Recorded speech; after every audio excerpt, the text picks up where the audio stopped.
Yo mga idol, kumusta? Mandragma Sports TV nga pala. Ating pag-usapan, Barangay Nibra, Mikey Williams, final decision na mapupunta sa koponan ng Barangay Nibra at bagong pamalit kay Scotty. Pero bago na nga yan, kung bago pa lang sa aking channel, huwag mong kalimutan mag-subscribe at i-click ang notification bell para like kang updated sa tinitis upload pa natin. Pero ating talakayin, una natin pag-usapan. So pina-approve na nga ba na mapupunta ang isang Mikey Williams sa koponan ng Barangay Nibra sa next season mga idol? Dahil sa naging sinabi nga ni Alfred Chua mga idol na may pag-asa pa rin na mapupunta ang isang Mikey Williams sa koponan ng Barangay Nibra. Alam naman nating lahat mga idol sa naging issue nga ni Mikey Williams sa koponan ng TNT Tropang Giga kung bakit hindi pa rin nakapaglaro kahit sa Philippine Cup man lang sana mga idol. Naging free agent na rin ang isang Mikey Williams kung bakit interesado nga ang koponan ng Barangay Nibra na mapupunta na rin ang isang Mikey Williams sa next season, at lalo na may naging injury ang ibang key player ng Barangay Nibra tulad kay Jeremiah Gray at Jimmy Malonzo mga idol. Masasabing mas kinakailangan pa rin ang ating Barangay Nibra ang isang Mikey Williams bilang gunner sa next season. Nag-average point pa rin ang isang Mikey Williams ng 20 points kapag mabibigyan lang ng mahabang playing time.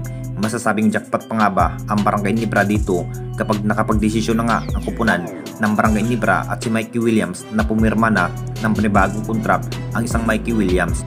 Mas pinagpapalakas pa rin ang ating Barangay Nibra dahil sa August na rin ang muling pagbabalik ang Governors Cup ng ating liga. Pero bago yan mga idol, ang bidyong ito ay nihatid sa inyo sa isa sa pinakasikat na betting site sa mundo ay walang iba kundi ang 1xBet. Dito po ay pwede kang tumaya sa kahit anumang klaseng sports, mapaboxing, MMA o basketball man yan. Gamitin lang ang promo code na sa comment section at makakatanggap ka ng aabot ng 12,000 pesos bonus sa iyong first deposit. Madali na rin mag-cash in at mag-cash out dahil meron na rin silang option gamit ang GCash. So ano pang hinihintay nyo mga idol, mag-register ka na. At dito na naman tayo sa isa pa nating balita, bagong pamalit kay Scotty sa Gilas. Alam na nating lahat mga idol, masyadong nag-alala pa rin ang lahat tungkol nga ang isang Scotty Thompson na hindi muna maglalaro sa Gilas Pilipinas dahil sa guto injury. Nakapagdesisyon na rin ang Gilas Pilipinas na may bagong pamalit nga kay Scotty Thompson. Posibleng isa pa rin si Keeper Bina na ipapalit kay Scotty Thompson mga idol sa ating national team sa Gilas Pilipinas sa FIBA o QT. Alam na nating lahat mga idol, siguradong makakaharap nga ng Gilas Pilipinas ang ibang naglalakasang kupunan tulad nga sa Georgia at Taiwan. Masasabi ngayon pa lang pinaghahanda na nga ni Coach Tim ang bawat player at si Keeper Bina nga ang napili ang bagong pamalit kay Scotty Thompson sa ating national team ng Gilas Pilipinas. Sa naging basketball IQ nga ni Keeper Bina mga idol, malaking mayambag pa rin ito sa Gilas Pilipinas.